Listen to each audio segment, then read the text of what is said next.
I'm doing this, but I'm not seeing any chains slap against the wall. And I'm not seeing any doors open. So I'm like, oh man, this is inside of me. And I've got this terrible motion inside of me. And I stand up and I'm kind of getting nauseous. And then like, now I'm freaked out. And now in my head, I know that there's something wrong.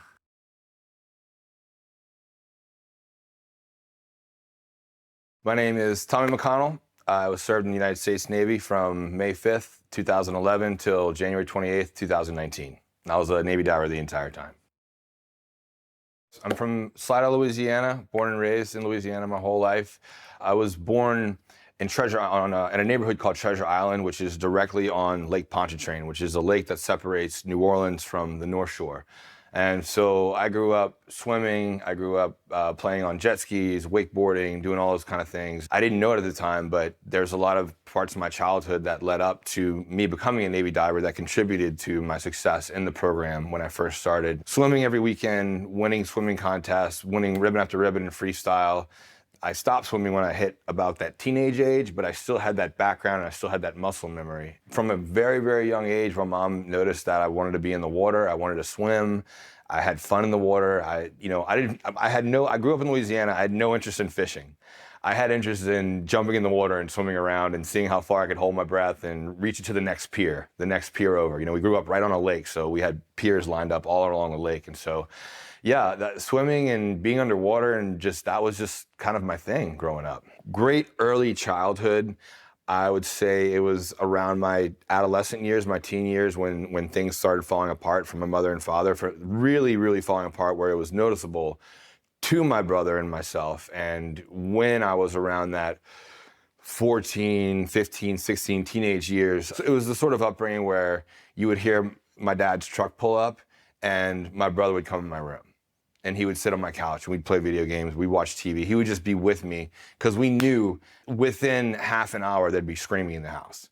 And so, it was a great childhood. As things went on, as time passed, the marriage got worse and worse and worse.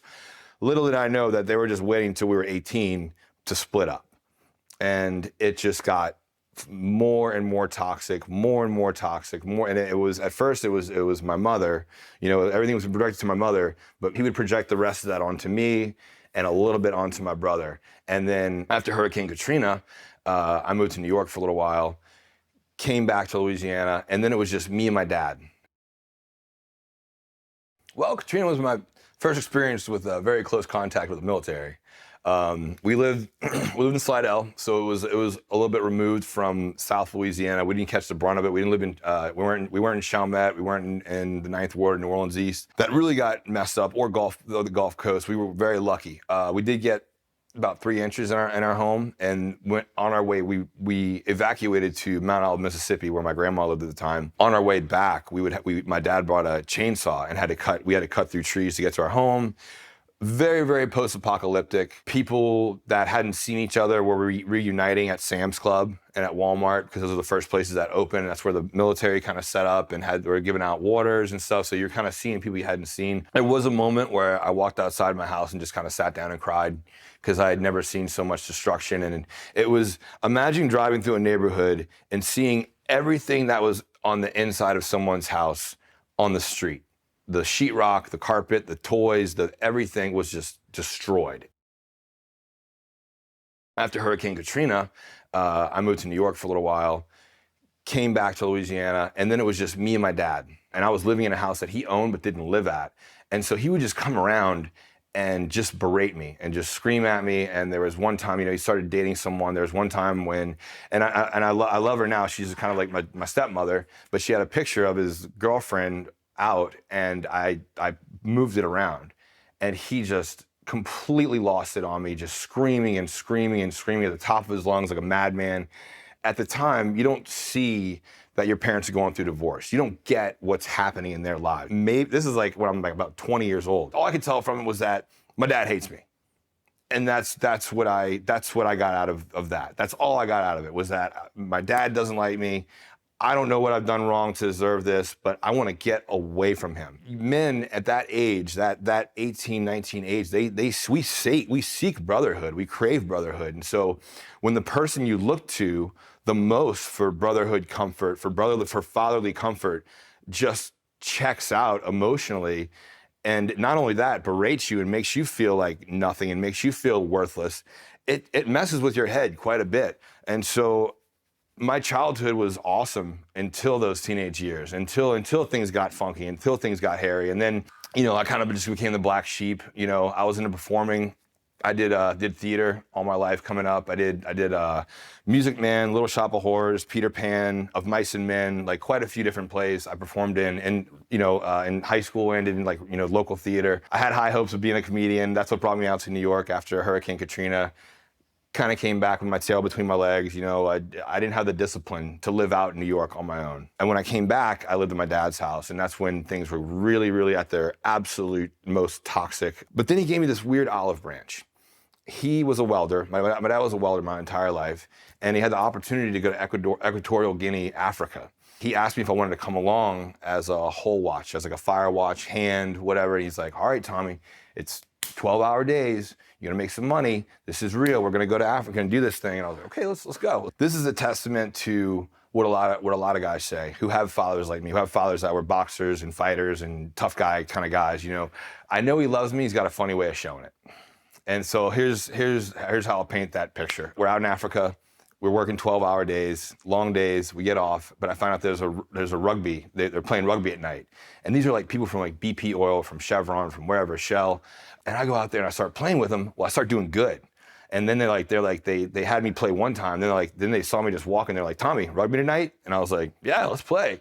So now I'm playing rugby every night with these guys. This group. And there's one play, the ball goes up. Me and this dude are both running full sprint to the ball. We jump up in midair, we kind of collide. I hit my outside calf with his leg. We both fall to the ground. So it was one of those falls where we're both like getting up kind of slowly, like, shh, are you all right? I'm okay, like shake it off. And so I'm getting up, I'm shaking myself off. And then all of a sudden my dad emerges. My dad just pops out of nowhere. And he kind of comes with the concern on his face. He's like, babe, you all right? You all right? And I was like, where did you come from? And he's like, I've been watching every time you play. Every night you play, I've been down here. And he's been sitting under the bleachers. And I'm like, why wouldn't you just sit on the bleachers like a normal person? What are you hiding for, And so that's kind of the kind of love my dad expresses. He cares, but he doesn't know how to show it. And so fast forward a little bit, worked in the restaurants. Another thing that primed me for the military was the restaurant that I worked at for the majority of my time when I lived in New Orleans. Was a very prominent restaurant. Our requirement to start work was have a crummer, a wine key, a cigar cutter, a lighter, 3 pins, a pad, and a crease right down the middle of our apron. And working at that restaurant, working at that house, and that level of discipline was another thing that kind of got me ready for uniform inspections and stuff. And so that was another addition. So there was the swimming, there was the restaurant, and then there's also the trauma. Going into the military, my grandpa served. He was in the Navy a couple years, and actually I have his tattoo on my left leg. I got his exact same tattoo. I said to myself, I asked my grandpa, I said, yeah, I'm joining the Navy. I'm going to be a Navy diver. And he looked at me and he said, Tommy, you got to watch out, baby. You're not ready for that. They punch you right in the face in the Navy. And I said, I'll be all right. And I'd read as much as I could about the program. And I'm like, there's no RDC, there's no instructor, there's no trainer who's going to scream at me and yell at me as bad as my own father has. So bring it. Let's do this shit. What inspired me to join the military was quite a few things. I would say it was my desire to get out of Slidell and get out of Louisiana. I always wanted to get out. I never felt like I quite belonged. Just wanting something new, wanting something different, wanting just a hard reset. Like let's figure this out on our own and let's get out of here. Part of it was understanding what I was capable and what I was most apt for. I mean, the first time I ever looked at any branch, I looked at the Army, and I was like, this isn't for me. And then I looked at Coast Guard, all the other branches, Air Force. This is not for me. This isn't for me. This isn't for me. I want to do what my grandpa did. I want to be in the Navy. But what do I want to do in the Navy? I don't want to just sign the line and go. I want something with a bit of a challenge that offers me a challenge. And I looked at EOD, I looked at SWIC, I looked at SEAL. I wasn't into that. I was never a shooter as a kid. I never grew up hunting or shooting, so I had no interest in guns. What I did like, though, was that there was a medical aspect to Navy diving. There was an engineering aspect to Navy diving, and that was told to me early on. And so at first, when I talked to the recruiters, they were like, what are you good at? I said, I'm a good swimmer. They said, we want you to be an air rescue swimmer. But I met a Navy diver while I was in the DEP program, and he kind of chatted me up about what entails in that job versus air rescue swimmer, and it just sounded more appealing to me, so I went in that direction. I've been a great air rescue swimmer. He trained me. He would run with me. He'd swim with me. He helped get my PST scores up. So I signed up, and then I knew I had 7 months. I had 7 months before I left, before I got on the bus. And so I dedicated that 7 months to running and lifting and doing as much yoga as I possibly could. And that's exactly what I did. And so I knew if I did have a weak point, it was going to be the academic stuff. And so I made sure that I was in such good shape that nothing would stop me. There would never be a remediation of Tommy couldn't run fast enough or far enough or swim fast enough, because that isn't a factor. It would be, the classroom would be the factor. The boot camp experience, intimidating, frustrating, but everyone goes through it. It's a cross-section of society that you meet. It's other people from other places. You know, you meet weird people, you meet cool people, you meet all kinds of people. And like, I try to have fun in any situation that I was in. And I had a buddy of mine who joined the exact same day from Louisiana. We became best friends in DEP. We were both going into divers, and he was exactly across the compartment from where I was.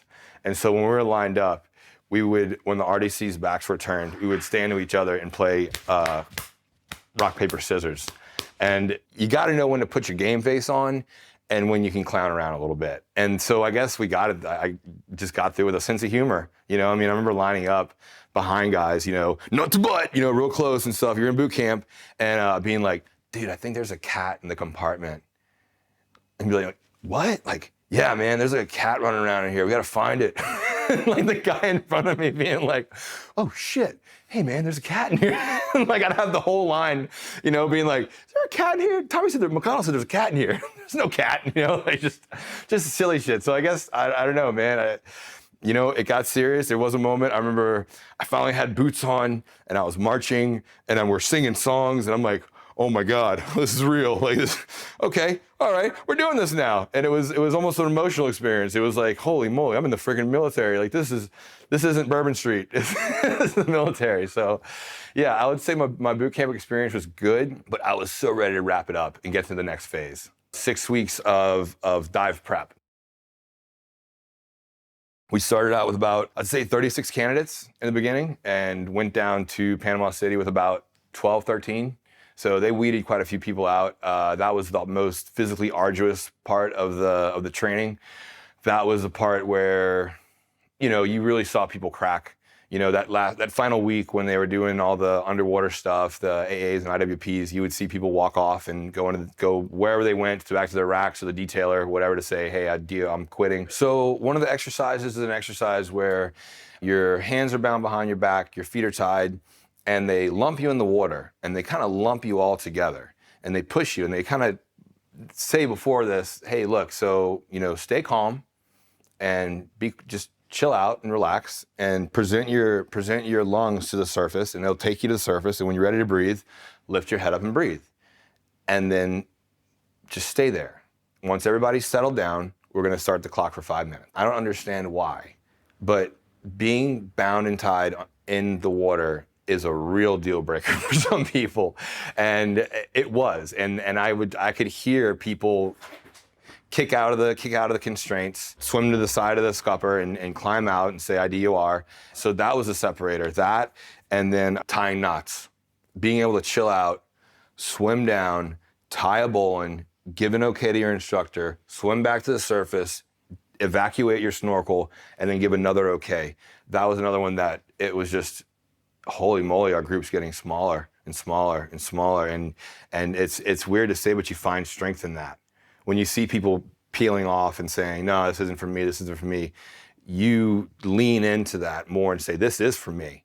I'm gonna see it through to the very end. You know, that was like the prep experience. So you have like 6 weeks, and they call last week the pool week, and you have different exercises you do. One would be like a snorkel porpoise, where you swim and you got to just come up to where your head and your snorkel come out of the water, blow out, go back down. And you do that for, I can't remember exactly how long, but that was another, just aquatic exercise. It gets you accustomed and conditioned to breathing off of an air source instead of just being able to breathe. With people who don't snorkel very well, I've heard like, oh, it feels like I'm breathing out of a straw. I can't breathe enough. And it's because they never calm down. They can never settle it out. And so I always found peace in that environment. So that was always, it worked out well for me. Dive prep, the most challenging part for me was taking my mask and snorkel off and dropping it to the bottom and then putting it on and filling it up. Because I had been practicing with an air rescue swimmer mask. And I was good at it. I'd done it 100 times. I rehearsed this movement that you had to do. And then they gave me this other mask that wouldn't clear. That it's like no matter what I did, no matter how much air I blew out of my nose, there would still be a little bit of water in the mask. And I'm like, I'm expelling my lungs here. I don't know how to get this little bead of water out. So what I did was I just brought my mask with me, my air rescue swimmer mask that I was used to working with when I had to come back. And because they were like, all right, you're gonna have to do this again tomorrow. So I said, all right, well, I'm gonna do it, but I brought my mask. And they're like, you sure you want to use that mask? It's really high volume and it's got a lot of air inside of it. I'm like, no, this is the one I'm comfortable with. And I did it and I nailed it. And so that was the only pinch point that I had was the clearing the mask, giving the okay, because I don't know, trust your gear. You use the gear you're most comfortable with. And so that's exactly what I did and made it through.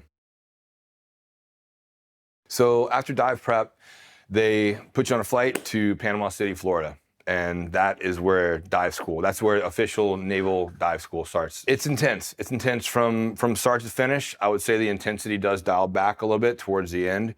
But when you get off that bus, it's, you're in your dress whites and it's a hardcore inspection. These instructors are kind of letting you know exactly what you've just stepped into and what you're about to face for the next, however many months you're in the program for. They put you through the ringer when you first get there. There's a PST you do initially. You got to pass your PST. There's bay swims you got to do daily. There's, it's basically exercise and then a classroom portion at some point in the day. And my hardest point was learning to add and subtract time and fill out those dive tables. If a diver leaves this time, when is he going to reach this time? It was like these equations that just came at me way, way, way too fast. And actually rolled back a class. I spent my time waiting for that new class to class up, studying. They had another guy who had gotten enrolled for a medical reason, but they were gonna keep him around, but he was really smart, and I knew he was smart. And so I kind of clung to him, and I was like, can you please just give me a left surfaced, reach surfaced. And he did, and we started working through the equations together, and I started getting it. The next class started up, blew through without a hitch. Didn't really have a problem at all. The very end of the class is when they do the pool week where you're actually on scuba. There's lots of areas where we can PT. There's one area that a lot of divers are familiar with called Thor's Playground. And so there's these buckets filled with, these 5-gallon buckets filled with cement balls, there's chains to drag, there's pull-up bars, there's ropes to climb. And so going back to Thor's Playground was the hard part, was like, okay, now we're crawling through the sand. And this wasn't aquatic, anytime they say, all right, we're gonna do wetsuit appreciation, we're gonna put our scuba jugs on and swim the bay. I was like, all right, let's go, I was happy about that, oh, the water's cold, whatever, let's get in it, crawling through the sand, jumping over hurdles, those are the exercises that were like, oh man, when is it gonna be over with? It tests your personality and your grit. And there was a moment where I was terrified of it. I had failed a test. There was a small fraction in time where I was like, oh man, are they gonna roll me or are they gonna drop me? And I was terrified.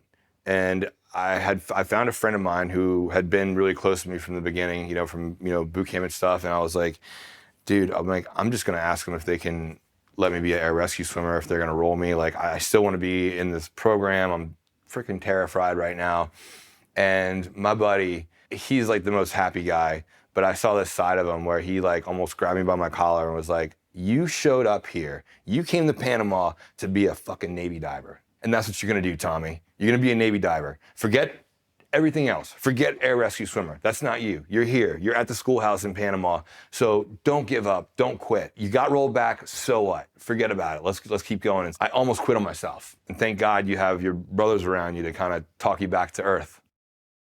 One of the events that happened during dive school is I was diving the Mark 20. It's basically a full face mask dive apparatus with a spider strap on the back of it that you can put it to the back of your head. And we were in these things called pods. Dive pods. They're just dive pods where you can conduct welding training, whatever, burning, whatever you need to do, cutting, torching, broco. And what the exercise was to remove my Mark 20 mask, my full face mask, put a scuba rag in my mouth, get 2 breaths, give an okay to the instructor, don the Mark 20, the full face mask, de-water it, and then give an okay.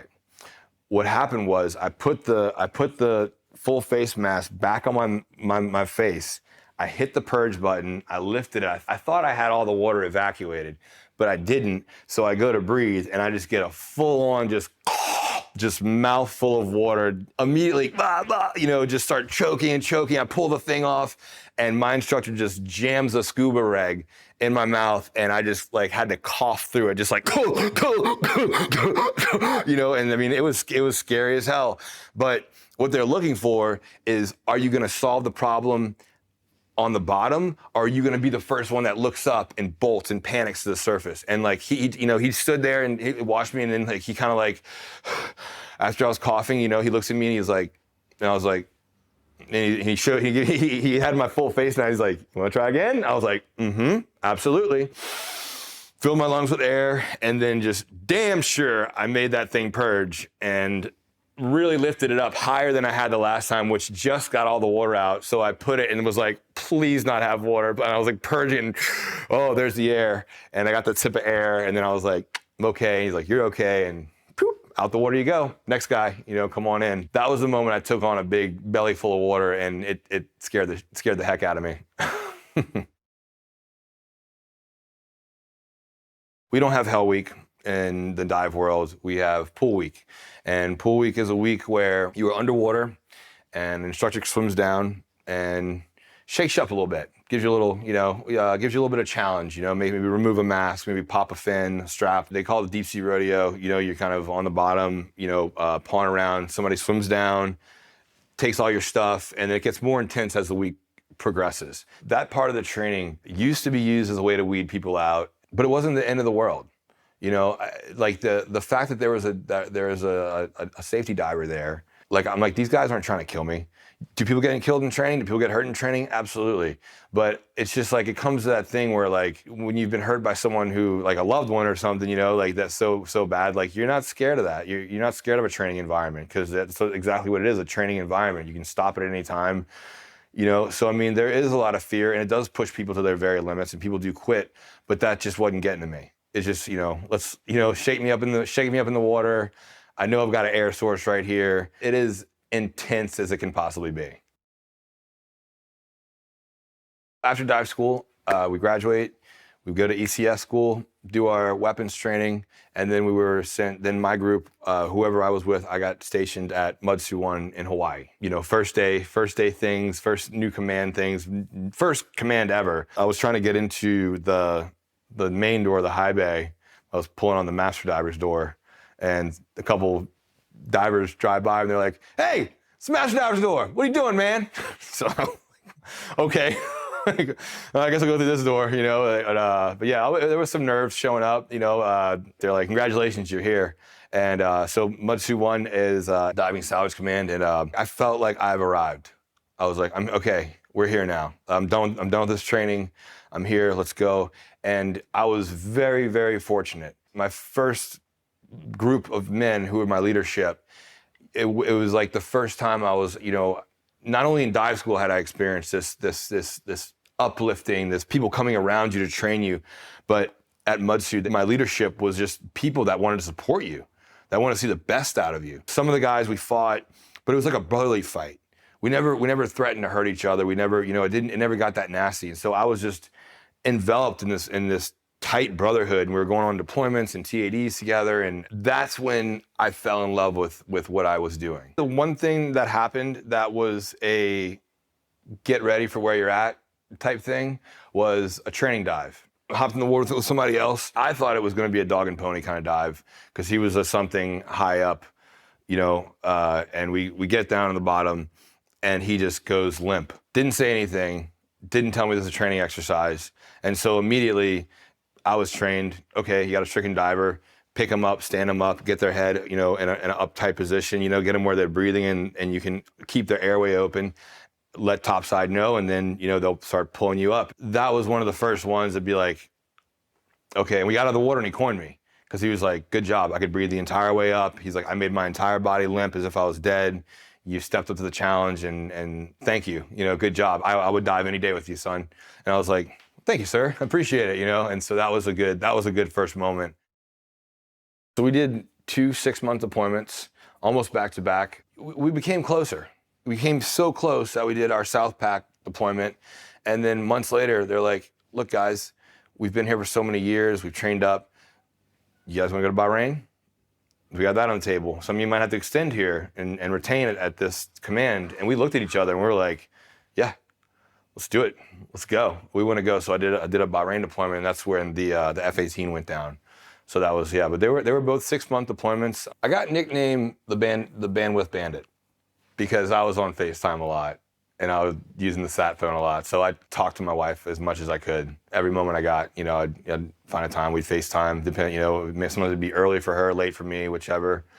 I stay in touch, and then try to just do as much work as possible. I didn't have kids at the time, which I think contributed to how successful and how I was able to do that mentally and how I was able to leave. And I know people leave their families a lot and go on deployments here or there. But even leaving my fiance was hard at the time. She's my fiance. Leaving my wife was difficult. I don't know if I could do it now that I have kids. Come back from deployment from South Pacific for 6 months. My wife's home. She's my fiance at the time. We're still the ready team to go out. My wife is Canadian, and we get a distress call from a Canadian ship right off the coast of Oahu, about 5 nautical miles out. And so I've just got back from deployment. I'm just getting that reconnection with my fiance, and I get a call, and it's like, hey, Tommy, we need you to leave tomorrow. There's a downed Canadian vessel that's like down cold iron hard. And I had to sit there and tell my wife, hey, look, I'm leaving again, but we're going to save Canadians. We're going to help the Canadians, so come on, it's your country, right? And she was like, all right, it's my people. Go do your thing, buddy. And so we towed in, gosh, I can't remember what the name of the boat was, but towed in a big Canadian ship, and that was a lot of fun. It was high seas when we got the line over, but it was a good group effort. So we shot a thin line from a shooter, and then we pulled over a bigger line from their boat, and then they pulled over the towing hauser. And that boat was down so hard that they had the entire crew out on deck heaving that line up so they could get it around something to, their own bits to pull them in. I would say the most significant thing we did was the F-18 removal. We were deployed out in Bahrain, and we weren't doing any like really hardcore diving. We were kind of doing like pier sweeps and fuel barge diving, that kind of stuff. And then all of a sudden, an F-18 went down off an aircraft carrier in the sea, and so we got spun up, and they were like, the Navy wants their jet back, like right now. And we're not going to wait for a mixed gas console. We knew that where the jet was sitting was right at the end of our air table. If we went down for a dive, we only had 35 minutes to complete our task. The entire mission took 30 dives. I got to take part in 2 of those dives, which was a lot of fun. And a lot of us got narked. When I say narked, that's a dive term for nitrogen narcosis. Once you go down, usually past 100 feet, some people start getting a little lightheaded, they get a little funny, they start acting weird, they might start talking like babies. We were down to about 180 feet. And so you don't really feel it at first. You go with your buddy, and you're looking up and you're seeing that boat just get smaller and smaller and smaller and smaller. And you're like, okay, it's me and you. It's me and this guy down here. We're gonna get this done. And so I took a step off the stage and I inhale, and I had listened on the comms to other guys' conversations throughout the day, how they would step out off the stage and just start acting super weird, and they were talking like babies. And here I go, and I step off the stage and take my first breath. I had to carry a wire pennant with me, and then some extra umbilical line that I had, so I could step out, and I start talking like a baby. and I start getting a little confused, and I drop the umbilical, and I'm like, topside, topside. I do not know where the umbilical is, and I had my master diver who's like, just stay calm, just relax, Tommy, you're good, and I was like, okay. And then I'm like, hey, wait, buddy, I'm like, green diver, can you turn around? Like, I'm lost, man. Like, I just got lost. And then he grabs me and he's like, all right, come this way. And so we put the pennant on the landing gear, the front of the forward part of the jet, put the shackle in, put the cotter key in the shackle, ready to go. And I had a camera on my helmet, so I'm looking down at this, showing my master diver, showing topside what we're doing at the time.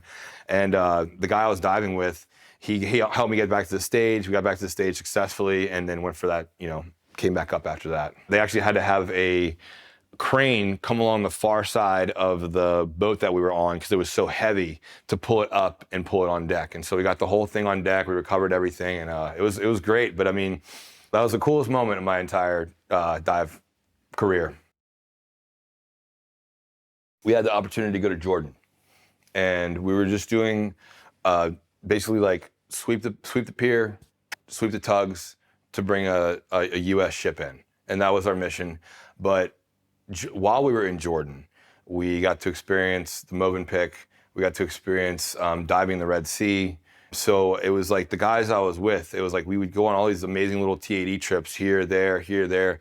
And just the things we would see on these trips, the dive instructor that we had that led us through was this little German lady, and she's like, okay, I'm gonna take you guys diving, and I wasn't really listening to her, what her brief was, but she's like, if you see this one fish, if you get stung by it, if you're lucky, you will die. And so we're like, what? Like, kind of perked up for that one moment, and she was like, these are stonefish, they will kill you, and like she's like, your arm will rot off so much you'll wish you're dead. I was like, okay. And so this little lady took these husky deep sea divers out for this dive, and she brought us to a ship. There was lionfish everywhere. She found a stonefish. And she looked at us and she was like, this was a symbol for stonefish, she's like, right there, don't touch it, don't let your fins hit the bottom. But she popped it up with her wand, her diving wand. I'd never seen one before, with her diving wand, and that was pretty awesome. So we had these TADs that we'd shoot off, and we'd always make friends there. And that was, honestly, the biggest thing that came out of those deployments was the inception of 15 Fathoms. The diving with different cultures, diving with Bangladesh, going to the Bangladesh dive school. That was a really good experience. Going to a couple different schools in Thailand, teaching them volleyball, building them volleyball nets, doing outreach work was good stuff. And I mean, we had fights, we had, minor liberty issues, whatever, but it was always like, we were just a unit, we always worked well together. After Hawaii, I got stationed at 32nd Street at Southwest Regional Maintenance Center, Naval Base North Island, underneath Roosevelt. And I was in a doghouse cofferdam that we were fixing. It was on the main, like one of the main 4 shafts. And at this time, I'm wearing the full face mask and a hood, a little like a neoprene hood over my head. And so you swim up, and it was grinding. I'd made one trip back up to the swim step to get more grind wheels. Because you don't want to make a bubble in between your eardrum, you don't really mess with foamies while you're diving that much. I don't know if wearing cups over my ears, if I had brought some kind of hooked to my dive, to my belt, would have changed anything. I'm just grinding, 4 hours grinding. I get out, get on surface, give an okay, I'm fine. 10 minutes goes by, I'm still fine, still feeling kind of weird. And then I get on a phone call with a buddy of mine who I hadn't talked to in a while. And all of a sudden, I feel the boat doing this. And I'm kind of like, I'm doing this, and I'm like, I thought someone was just kind of waking us in the bay.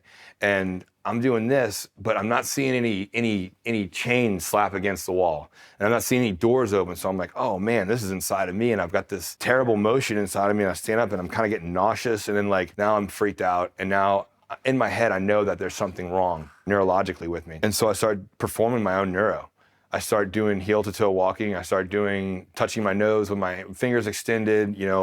Somebody finally noticed. And so my buddy comes back there and he's like, hey man, I've been seeing you give yourself a neurological exam for the past 10 minutes. Are you okay, man? And I was like, no, dude, I'm nauseous. I want to throw up right now. And I was starting to act weird too. I was starting to act out of character, which is another indication of neurological deficit when you have a diving injury. So I started and this is after hours. This is 5 o'clock, and I started squaring away my uniform, I didn't have to have a uniform on, so I started acting weird. And I'm getting more and more paranoid, more and more freaked out. I got them to bring me home. And by the time I got home and I upped the elevator, I told the guy that I was in the truck with, don't worry about it, bro, I'm good. But like going through the hallway, I was just struggling to keep myself up because I was falling into the walls. So I get home, my wife sees me, and the first thing she says is, "You're white as a ghost." And she calls the doc. He talked to a few people, and then he comes and brings me to the chamber. I had to do a treatment table 6 with full extension. Still kind of wonky, still with some vertiginous symptoms, some vertigo. I had ringing out of my ears. I could tell my hearing was different. And as I was grinding, when I was grinding that, it sounded like the noise started coming in weird. I could almost feel that I was causing damage as I'm conducting this work. And I'm like, man, that is loud. But I just kept on going. But I didn't, and I wish I had stopped. Maybe it would have helped, maybe it wouldn't have. They get me in the recompression chamber, get me in, they do the full treatment. I get out, I'm still kind of off, still the nausea went away, but still just kind of like not able to really balance myself 100%. They had to wait a certain amount of time, and then I went to Bud's, and then there's a chamber at Bud's, and we went there and did another one. Part of the protocol for when you get hurt is they go and they do a CAT scan. They give you a CT scan. And so I did a CT scan, and then they're like, I get a call from a doc, and he's like, "Hey, Tommy, are you sitting down?" And I said, "Yeah." And he's like, "Well, you have a brain aneurysm also." And I'm like, "Oh shit," okay, an unruptured aneurysm. And I'm like, all right. And so now on top of everything else, they're like, now you have an aneurysm.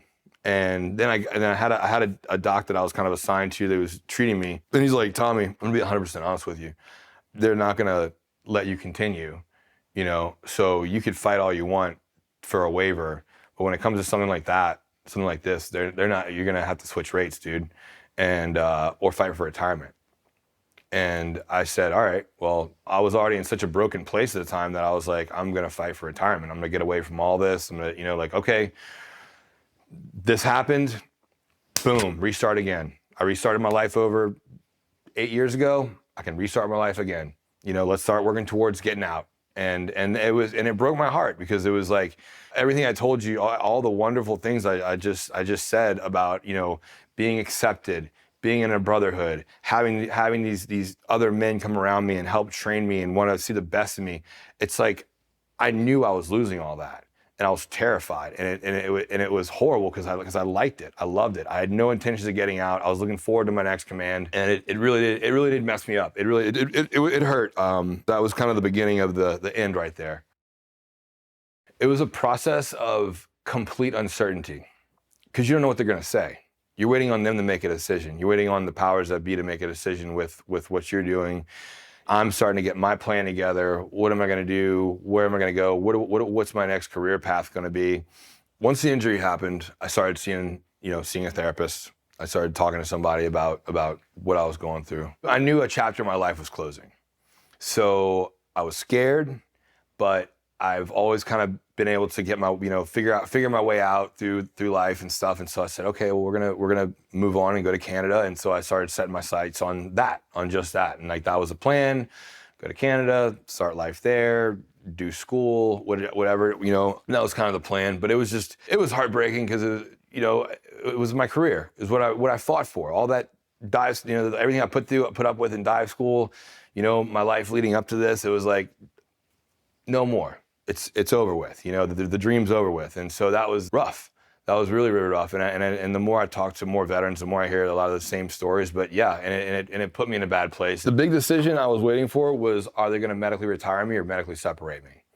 And so they decided to medically retire me, which is a game changer. I found myself in Canada. I officially retired a day after I landed in Canada. So it wasn't only getting used to civilian life, it was getting used to civilian life in Canada. And so it was a lot, it was a big shift because it just flips your entire world upside down, and now you're in this different environment. You're living with parental figures, which is no good. So it was just kind of like a really weird paradigm shift. It was like this, one day you're a Navy diver, one day you're a guy living in a basement, and the world's falling apart, and there's COVID happening and you can't leave the house. And there was a period where I didn't have a license, I couldn't leave the house, And I was just like, this is the worst. This is a low. And I started putting on weight, started drinking too much, started, eating too much ramen at night, and I knew I was messed up. And I started seeing a therapist in Canada. And I met probably at my lowest part of my life, met one of the best therapists that I'd ever met, ever. I was getting so bad that I was starting to have thoughts of hurting myself. And I don't have those thoughts anymore. I've moved past that. I've moved beyond that, But what my therapist told me that really shattered me out of that was the breakthrough moment, the watershed moment was, all right, Tommy, you just told me you thought about your wife walking into you in the tub, or your kids walking into you in the tub, or if you slit your wrist or whatever, or walking into the garage, if you hung yourself, whatever it is, how would you feel if you walked in on yourself? When she told me that, it pulled so much up out of me. She said, what if you saw yourself laying there dead? And I said to myself, I'd be like, what did you do, Tommy? You fool. You have 2 beautiful kids and a wife. You're alive, man. You lost a little bit of yourself, but you're still alive. You can still experience life. Go on. And that was the moment. That was the moment with my therapist that fucking changed everything. And I decided right then and there, and this is kind of how I've always been, but like, I don't know who gets to hear this, but if you're unhappy, if you're unhappy with your life, if you're in the least bit, change that shit, or work towards changing your life. Because I've been in quite a few situations where I've been unhappy. I don't stick around if I'm unhappy, if my family's unhappy. I figure out a way to get through that and to move on. And hearing that perspective from a good therapist was so, so valuable in my own life. And so I preach therapy because I believe in it, because I believe it can save people from very, very sunken places and then pull them out of of horrible headspaces. And just talking to a buddy is good. Sometimes you need a brain wrangler. Sometimes you need somebody that literally studies the human behavior year after year to give you some perspective of what you're thinking is wrong or what you're thinking isn't a healthy behavior. But I want to go back a little bit. I make it through dive school. I show up in Hawaii, and I meet this beautiful Canadian girl through a friend of a friend. There was no Bumble or whatever at the time. We just met completely organically. I knew I still had all this anger and all this pain and all this resentment to my own dad inside of me. And I just met this woman. I met this beautiful woman who I'm thinking long term with her. There has to be a level of self-awareness there. And I said, you know what? I'm going to sit down with a therapist and I'm going to work through this. And I mean, there was, the reason what really prompted me was me having jealousy issues with my own wife or with my at the time girlfriend, and what it was I looked at her Facebook. And saw pictures I didn't like, and it got me angry. But I knew I could see through that anger that the Facebook thing was that's just the Trojan horse to allow me to let all my anger out. And so I knew I had to sit down with a professional to square myself away so I have a successful marriage with my wife. And that's kind of where my therapy journey started, was with getting myself prepared to be in a healthy, non-toxic, loving relationship with somebody that I knew in my heart and soul that I wanted to be with for the rest of my life. My wife has been nothing but an angel from the whole thing. She only wants to see the best of me. She only wants the best of me. She only wants the best of Tommy to come out of me. Everything I need emotionally, she tries to do her best to provide. And at the same time, taking care of our children, which you get out, you get out process. I don't care if you're medically separated, if you're left on your own accord, whatever it is. When you go through that shit, you're dragging your wife with you. You're dragging your kids with you. When you go through that depression, that sad, that fraction in time where things are messed up, you're dragging them all with you. I got yelled at a lot as a kid. I got screamed. There was a period in my life when I got screamed at a lot. And my dad, when he would finally start simmering down a little bit and be like, you know why I scream at you so much? You know what my dad was to me? And he'd say that. You say, my dad, so he'd pass the buck and he wouldn't take accountability, and my dad and I are fine now. I love my dad. I love him forever. He's one of those loves you, but has a funny way of showing it. During my depressed time, getting angry, you get into what I call is a angry dog situation, where you have an angry dog and he's in the corner and he's foaming at the mouth, and even if you come at him real soft with a treat, he's still gonna bite your hand. You get in that angry dog headspace where you're just a monster, right? I've gotten angry and I've yelled at my kids, and then I have that remorse inside of my heart. But one thing I never, ever, ever do is I never pass the buck. I never say, well, you should have seen how Papa Todd used to yell at me. Well, you should have seen how Papa Tommy used to yell at Papa Todd. I'll never do that. Breaking the cycle of childhood trauma is one of my personal goals for my family. Is I'm not gonna raise my kids in any kind of a toxic household. I'm gonna have a good, healthy marriage, good, healthy fatherhood, and raise up prosperous kids that don't have hangups, So after my transition, immediately after my transition, we were in Canada. It was a year of COVID. It was insane. I eventually came to a point where I said, this isn't working out. I'm from Louisiana originally. It was kind of a natural move. I told myself, look, the kids got to know your mom and dad. Now let's go to Louisiana, let them know my mom and dad and stuff, and try to do life down there. So I did school for a little bit. The voc rehab program is incredible. It wasn't really satisfying the need that I had to take care of the entire family. So I had to seek employment. I did so in Louisiana, which was wonderful. And as I seeked employment, things started getting better and better. I started feeling more like myself. I'm working in the maritime industry, which is kind of a one-off of what I was doing before, so that feels good as well. And then that job took me back here to San Diego. And now where I'm working, it's 100% fulfilling. It's a gratifying job and I love it.